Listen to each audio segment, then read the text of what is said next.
유동성이 쏟아지다 보면 그게 물처럼 서울 수도권에서 흘러 넘쳐서 지방까지 다 가 있는 상태가 지금 상태예요. 이미 유동성이 이제 퍼진 상태에서의 가격 자체가 지방에 지금 양극화라고 하는 이 가격대인데 유동성을 받아 먹은 상태는 똑같다는 거죠. 물론 지방은 수요가 없기 때문에 가격대는 낮죠. 사람이 많이 몰리는 곳에 투자를 하면 돼요. 그 전세나 매매 갭을 해서라도 서울 수도권 외곽도 있거든요. 저렴한데 그런 데부터 시작하는 것이 저는 후회 없을 것이다 이렇게 생각을 합니다.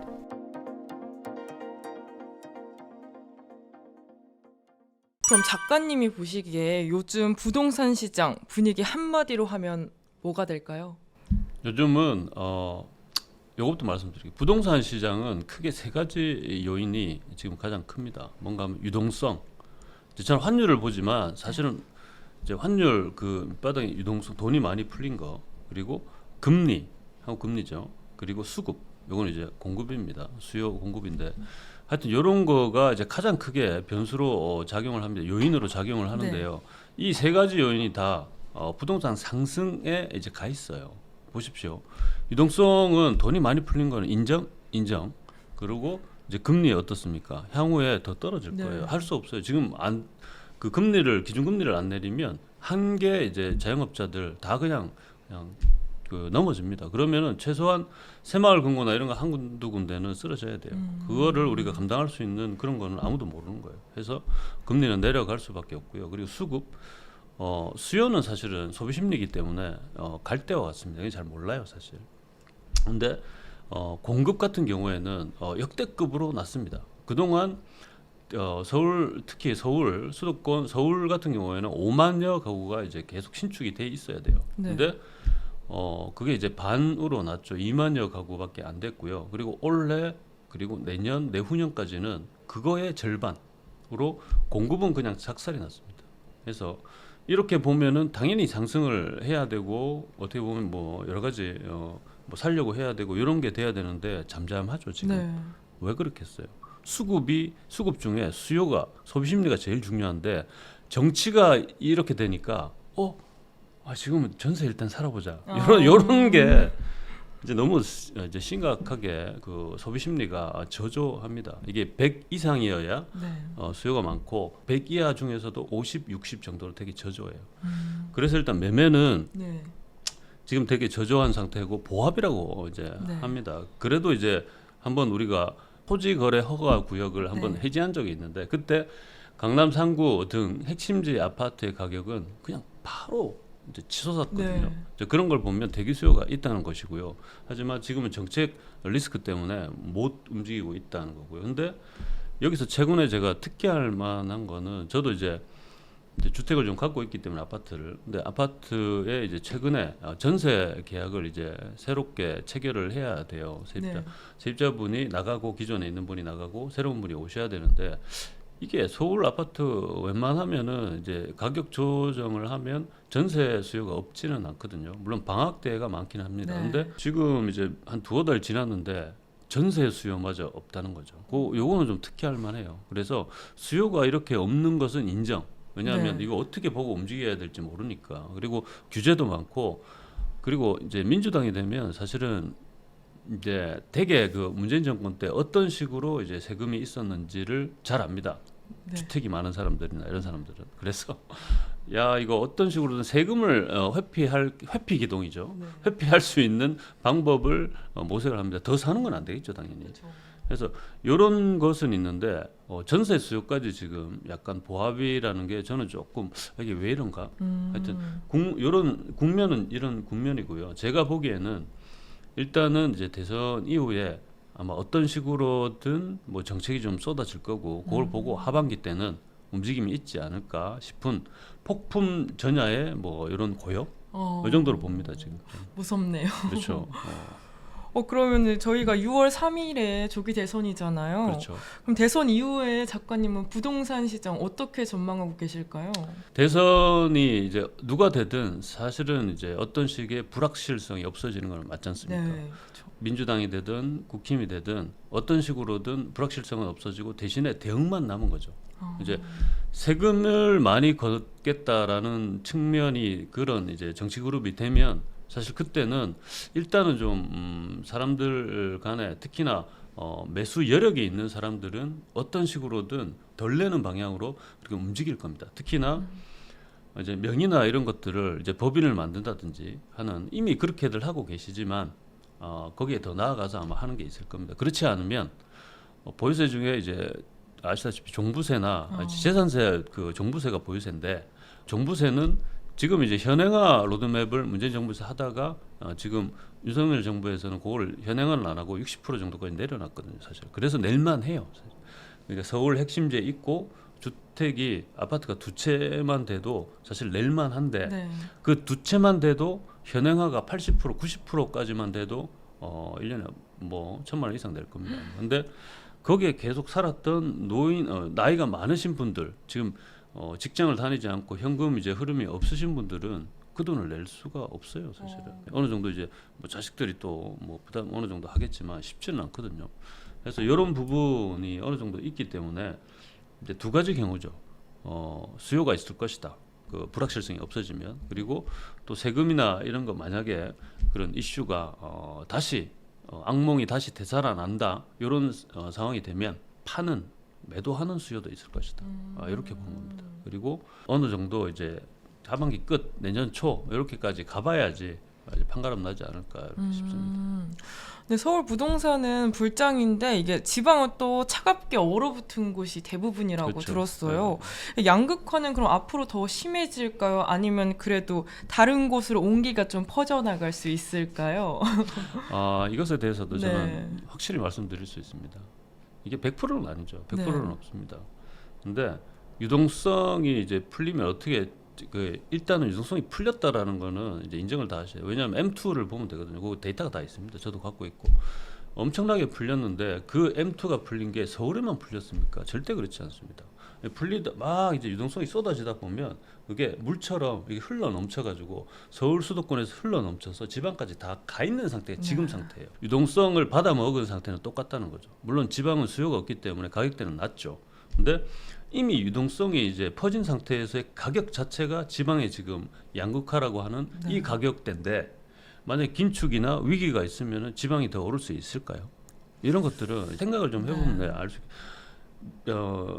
진짜 이거는 죄송스럽고 힘들지만 답은 정해져 있습니다. 사람이 많이 몰리는 곳에 투자를 하면 돼요. 다른 데 가서 여기 이거 사면 나중에 1년 있다가 1억 오르니까 이거를 사 지방에 가서 그런 것들을 누구도 개런티할 수 없습니다. 그래서 특히 사회 초년생들이 처음에 이제 그 구입을 이렇게 좀 투자를 해보겠다 싶어서 구입을 싼 데다가 하는 경향이 있어요. 그게 그쵸. 지방이죠. 네. 절대 그러지 마시고요. 그냥 그 전세나 매매 개입을 해서라도 서울 수도권 외곽도 있거든요. 저렴한데 그런 데부터 시작하는 것이 저는 후회 없을 것이다 이렇게 생각을 합니다. 그러면 개인적으로 궁금한 게 서울 수도권 외곽이 나을까 아니면 지역 약간 광역시 같은 곳이 나을까요? 광역시 인구 구조를 보면 됩니다. 부산, 대구, 광주 네. 어떤지를 보면 되고요. 수직 거의 급락 수준은 아닌데 상당한 폭의 이제 이게 각도를 가지고 이게 밑으로 떨어지고 있습니다. 네. 그리고 특히나 젊은 분들이 이제 서울 수도권에 온다는 거죠. 사실. 그걸 우리가 뭐 블락킹을 해요, 뭘 해요, 할 수 없습니다. 그럼 그게 이제 추세고 이제 그렇게 되는 게 이제 현실화되는 게 점점 이제 깊어진다 하면 이제 답은 좀 정해져 있다고 봐야죠. 또 부동산 투자하면은 다른 분들은 항상 투자를 하지만 또 내가 살면서도 이게 오르길 바라는 그런 마음이 항상 있잖아요. 이게 꾸준히 우상향하는 부동산 이게 구체적인 기준이나 특징이 있을까요? 요거는 이건 있죠. 디테일하게는 있습니다. 네. 근데 그 디테일을 지금 하나하나 따지기에는 좀 그렇고요. 저는 그 큰 테두리에서 이제 일관되게 말씀드리면 이건 양극화는 이제 거스를 수 없는 거예요. 양극화라는 거는 일단 지방도 그렇고요. 서울 수도권 내에서도 그럴 겁니다. 그러니까 강남 이제 아까 예를 드렸던 그 압구정 이제 한 채 60억 팔렸죠. 현대가. 근데 다른데 그러면 저거를 따라가서 우리가 옆에 있는 뭐 잠실까지는 비슷하게 갈 겁니다. 근데 성파구에서 잠실만 있는 게 아니니까 다른 데도 야 우리도 저거 비슷하게 가지 않을까? 안 갑니다 절대로. 그게 이게 비율로 유동성이 떨어진 비율로 움직이기 때문에 비율은 보세요. 60억의 10%는 6억이에요.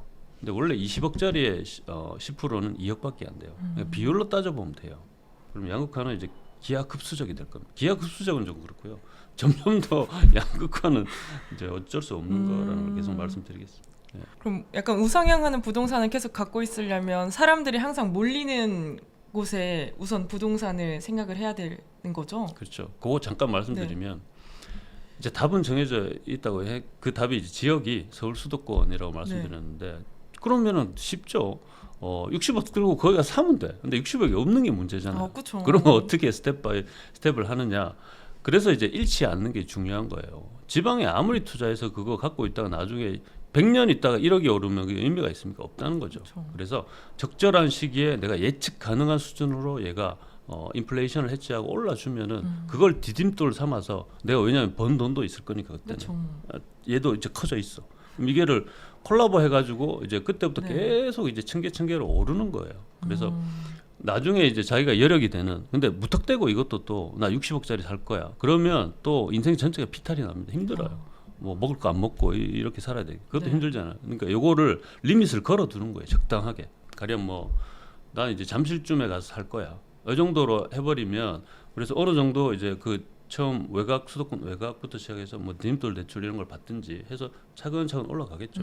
그리고 자기도 이제 결혼하고 하면 뭐 더블 인컴 될 거고 이런 식으로 해서 어느 순간 되면 그 아파트를 내가 원하는 아파트를 이제 전세로 그 매매 전세 계획을 가지고 살 수 있는 그 금액이 될 겁니다. 그럼 그렇게 사두고 조금 이제 고생을 하는 거죠. 조금 직장 뭐 많이 안 떨어진 데서 그래도 주거비가 싼 데서 네. 있으면서 그렇게 이제 그 차근차근 올라가는 게 저는 이제 처음에 잃지 않고 그리고 내가 가려는 방향하고 이제 자산이 어느 정도 같이 움직여 줘야 돼요. 나는 지금 막 뭘 결혼도 하고 해서 뭐가 소득 수준이 높아졌어요, 사실은. 근데 이 자산은 꼬꾸라져 있어. 이러면은 힘도 안 나고요. 야, 이걸 어떻게 해야 될지도 모르는 거예요. 그래서 그런 식의 자산을 웬만하면 지양하는 게 맞고요. 그러려면은 다시 말씀드리지만 그 인구가 많은 곳에 그냥 무조건. 파킹을 하는 게 네. 맞죠. 그리고 신경을 덜 쓸 수 있잖아요. 물론 신경을 쓸 수밖에 없어요. 내 돈의 대부분이 거기가 있으면 매일매일 봐요. 근데 그게 자동으로 공부가 된다는 거죠. 그럼 약간 갈아타게 고민하시는 분들은 항상 고민인 게 부담스러워도 이제 상급지를 가야 하나 아니면은 그냥 뭐 수도권 외곽으로 또 좀 빠져도 괜찮을까 이렇게 고민 많이 하시는데 작가님은 어떻게 생각하세요? 그 뭐 추론이 가능하죠. 제가 얘기를 드렸으니까 네. 연세가 좀 있고 네. 자녀 리스크가 있지 않은 경우에는 내가 어차피 뭐 가령 수도권의 신도시에 있었어. 근데 여기에 있지 말고 조금 자연을 벗삼아서 수도권 외곽으로 빠져. 이런 짓을 하면 안 됩니다. 이런 짓 절대 하면 안 되고요. 일단은 조금 이제 이런 게 있더라고요. 저는 이제 물가 이게 인플레이션이 되게 네. 그 돈의 이것도 신용화폐 개념인데 돈의 가치는 떨어질 수밖에 없다라는 대전제가 있어요. 네. 이제 이거를 보면 이제 화폐 가치가 떨어지기 때문에 지금의 10억하고 몇 년만 지나도 10억이 그다지 지금도 많이 큰 돈은 아니지만 지금 내가 느끼는 10억의 값어치랑 조금 더 4, 5년 지났을 때의 10억의 값어치는 완전히 달라져 있을 겁니다. 그게 왜냐하면 처음에 제가 1억을 제 사회 초년 뭐 초년이 아니라 좀 사회생활 제법 했을 때도 1억의 가치는 대단했었어요. 지금 1억의 가치는 사실은 뭘 할 수 있는 게 없어 이래 가지고 그런 식의 돈의 가치가 떨어지는 거기 때문에 특정 특이점 그러니까 부부의 더블 인컴 그리고 어느 정도의 핵심지에 가서 살 수 있는 뭐가 있으면 가차 없이 좀 무리를 해서라도 그런데 이제 들어가는 게 맞다는 거죠. 그래야 후회가 없을 겁니다. 근데 항상 누구나 그 상급지에 가고 싶지만 그 자본이 부족하니까 못 가잖아요. 그렇죠. 근데 엄청나게 무리를 하고 영끌 해서라도 무조건 가야겠죠? 그렇죠. 근데 처음에는 그러니까 네. 첫 투자를 할 때는 그렇게 하시면 안 된다는 거고요. 잃지 않을 때 투자를 해놓고 그걸 스텝 바이 스텝으로 하는 겁니다. 처음에는 왜냐하면 그런 거를 가버리면 디딤돌 대출도 못 받고 아무것도 레버리지를 그 도움을 못 받아요. 맞아요. 그러니까 처음에는 수도권 외곽이나 수도권 외곽이 아니더라도 이제 시세가 뭐 20평대 뭐 5억이나 6억 이 이하에 되는 것들에 대해서는 레버리지를 받을 수 있거든요. 그래서 그런 것들을 먼저 생각을 하시는 게 좋다는 거고요. 그러면 걔들이 이제 물가 상승률 대비해서 조금 많이 오르지는 않겠지만 많이 올라요. 근데 서울 수도권 쭉쭉쭉 오르죠. 그리고 전세도 쭉쭉쭉 올라요.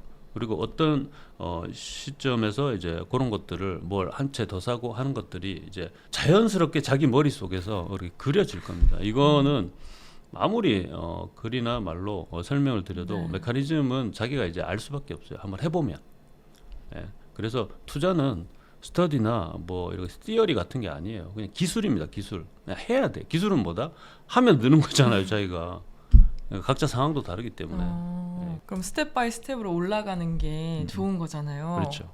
그러면은 이제 처음 진입할 때 저평가된 지역이 있다면은 어디를 추천해 주실 수 있으실까요? 지역을 네. 그 지역 추천하다가 망해먹은 우리 전문가들 되게 많거든요. 아, 사실은. 진짜요? 네. 그러니까 소리 소문 없이. 왜냐하면 그거는 저는 뭐 이렇게 얘기해도 되는데 네. 컨설팅을 유료 컨설팅을 하시는 이제 부동산 분들 중에 많죠. 유료로 이제 했다가 네. 지금 지도세도 모르게 쓸려가신 분들 많잖아요. 그게 저는 IMF는 저는 그때도 이제 학생이었기 때문에 네. 그렇지만 그 2007년 그 리먼 무너졌을 때 금융 위기 때 네. 내노라 하는 이제 부동산 전문가들이 쓸려 나가는 걸 한번 봤거든요. 그리고 2013년에 하우스푸어 때 전세 역전세 맞아가지고 네. 그때 저도 고생을 많이 했습니다. 그때 또 쓸려 나가는 사람 한 무더기 봤고요. 그래서 웬만하면은 지역은 이제 추천을 하지는 않지만 네. 근데 뭐 지금도 많이 올랐어요. 사실 압구정을 이제 바라보고 있는 그 강 건너나 그리고 잠실을 바라보고 강 건너가 광진구거든요. 네. 거기도 오르긴 했는데 그 부근에 아차산 쪽 뭐 이렇게 있거든요. 네. 한번 찾아보시면 조금 이제 왜냐하면 거기 동서울 터미널이 거기 있는데 네. 아시다시피 근데 그거를 리모델링을 아마 신세계가 하는 걸로 제가 알고 있어요. 좀 시간은 걸릴 텐데 그게 만약에 다시 되고 그리고 이제 바로 잠실 건너가 거기거든요. 네. 잠실이 지금 어느 정도는 이제 덩치를 확실히 키웠기 때문에 네. 거기도 나쁘지 않겠다 이렇게 어. 보는 거죠. 아무튼 그 부근에 이렇게 언덕이 좀 있고 하지만 가보시면 될 것 같아요. 언덕이 있는 것도 중요한가요? 언덕이 있고 평지인 것도 이게 엄청 중요하죠. 그거는 유모차를 끌어보면 돼요. 이거는 결혼하고 아이를 낳아보면 돼요. 또 그게 또 중요한 요소가 엄청나게 되는군요. 중요하죠. 그리고 서울에 수도권은 말고요. 네. 택지가 있으니까. 근데 서울에 구릉이 없는 데는 크게 보면 이제 압구정하고 그 이제 반포 쪽 네. 일부고요. 나머지는 청담부터 싹 다 구릉이 있어요. 네. 예, 아시다시피 대치도 마찬가지고. 근데 유일하게 신도시급의 이제 그 넓이를 가지고 있는 게 잠실이거든요. 그 네. 다 평지예요. 네. 그건 잠실도 섬이었기 때문에 그냥 네. 밀어서 한 거거든요.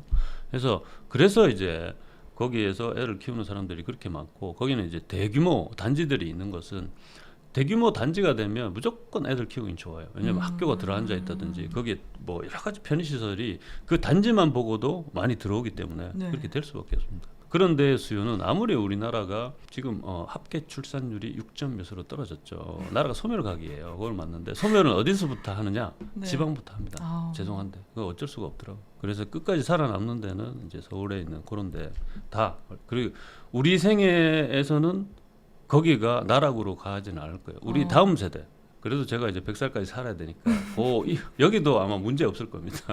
120살까지도 네. 문제 없어요. 됐죠. 네. 우리 죽고 나서는 알아서들 하면 되는 거고. 그렇죠. 있잖아요. 네. 또 작가님이 쓰신 책에서 막 네. 부동산 적정 매수 가격 판별 방법 이거 제시해 주셨는데 그렇죠. 이 구체적으로 어떤 내용인지 설명 부탁드립니다. 이거는 조금 복잡하기는 네. 한데요.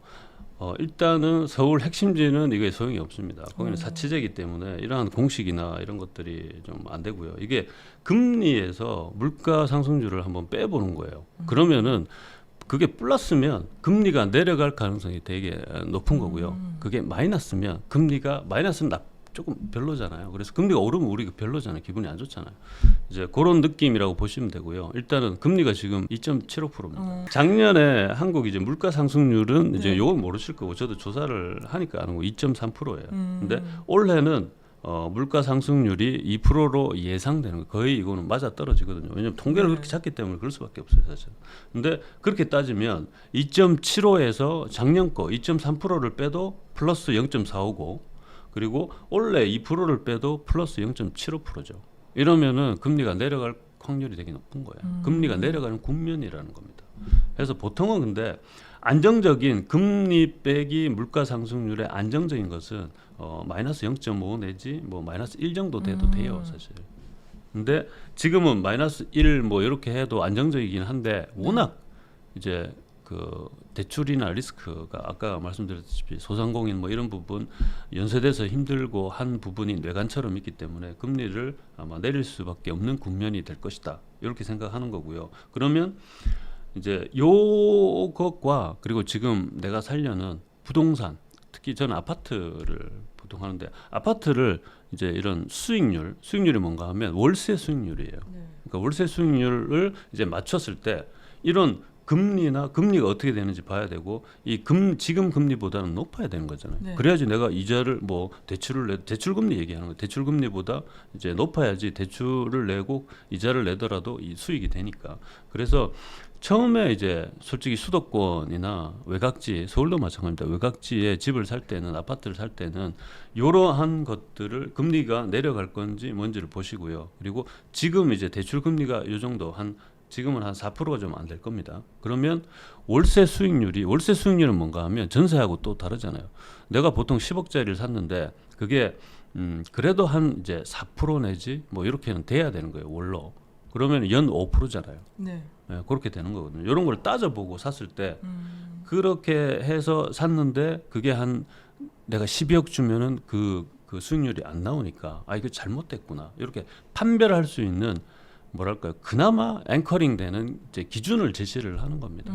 근데 이거라도 없이 아무것도 없이 지금 왜냐하면 그냥 비교법밖에 안 쓰거든요. 네. 아파트는 여기가 가령 강남 핵심지가 이 가격 하니까 여기는 그보다 떨어지니까 너는 10억 깎고 뭐 이런 식이에요, 사실은. 근데 그런 식은 이 유동성이 버티기 때문에 이제 전세 대출이나 이런 게 있기 때문에 버티는 거지. 그렇게 그것도 한순간에 쓸려 나갈 수 있다. 저는 이렇게 봐서 제 나름대로 이제 그런 대비 아닌 대비를 한 거죠. 그리고 제 투자 초창기 때 수도권 외곽이나 수도권에 투자할 때는 이 공식을 다 썼었어요, 사실. 그럼 지금이 약간 부동산 투자하기에는 좋은 시점인가요? 지금은 뭐 아까도 말씀드렸다시피 금리가 내려가는 네. 국면이잖아요. 네. 부동산은 특히 상업용 부동산이 더 도드라지는데요. 네. 금리가 내려가는 국면에서 그 부동산을 사두면 자 이거는 생각을 해보시면 돼요. 지금 월세로 100만 원 받고 있어요. 네. 예? 그리고 뭐 대출이자 얼마 내겠죠. 근데 100만 원은 그대로야. 네. 근데 그 대출이자가 계속 낮아진다고 생각해보세요. 좋아요, 안 좋아요? 좋죠. 네. 네. 그런 국면이잖아요. 네. 지금. 그럼 사야 돼요, 안 사야 돼요? 사야죠. 반대면 사면 안 되는데 네. 예, 그 얘기를 드리면 간단하죠. 네. 네, 그렇습니다. 지금 고점은 아닌데 금리가 이 고점에 상업용 부동산이나 부동산을 사두면 지금 아까 제가 뭐 금리 빼기 뭐 어쩌고저쩌고 했잖아요. 그러면 기준금리가 내려갈 가능성이 높으면 계속 가만히 앉아서 이제 시세가 상승하든지 아니면 내가 받고 있는 월세를 이제 올려받을 수 있는 거예요, 사실. 그런 게 되는 겁니다. 그래서 지금은 특히나 이제 원화 강세 국면에 플러스 기준금리도 사실은 원화 강세를 원하면 기준금리를 올려야 돼요. 근데 이것도 나중에는 설명하겠지만 이 기법이 또 있습니다. 원화 강세를 우리가 어떻게 보면 억지로 합의를 한 거기 때문에 네. 거기에다가 기준금리를 내리면 원화 표기 자산은 활활 타오를 수 있다. 산불처럼 이렇게 봅니다.